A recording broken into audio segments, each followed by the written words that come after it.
Dr. Vegapunk finally perfected the cyborg business to form lethal weapons after years of studying the strongest pirates in the world and copying their fighting styles and using millions of test subjects, with its first being Kuma, hence the birth of the pacifistas. The Seraphims weren't just the result of the pacifistas. Vegapunk used their programming, the durability of the Lunarians, along with their ability to fly, which he got from studying King many decades ago, and the swordsman skills of Dracul Mihawk himself. I doubt this was hard to obtain since the duels of Shanks and Mihawk stirred up the whole world, and I assume even in the Summit War, the pacifistas were recording data. This is further proven when the Seraphim used the same exact attack that Mihawk did when he first struck at Whitebeard and was intercepted by Jozu. The question that comes up is why the Seraphims are made in a childlike manner. It's because King was studied when he was a child and Vegapunk was unable to perfect his durable body on humans of a larger body frame. And considering that the warlords were abolished, the Navy needed a replacement as fast as possible.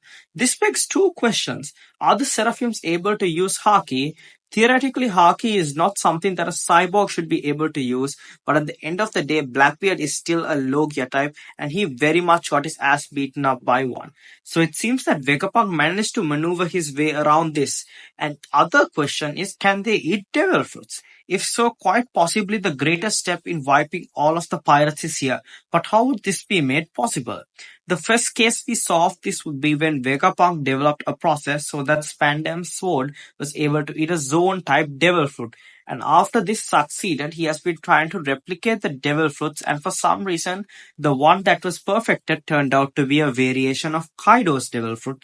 But this was actually developed by Caesar Clown and not Vegapunk. An interesting fact is that though Vegapunk, Caesar, and Judge all studied together but split their own ways, with Judge mastering genetics and Caesar mastering devil fruits, whereas Vegapunk is just the golden child who is an all-rounder in everything.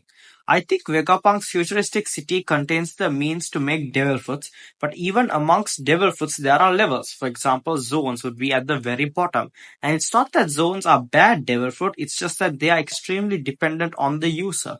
For example, all the Tobiroppo and even Rob Lucci have zones and are extremely strong users.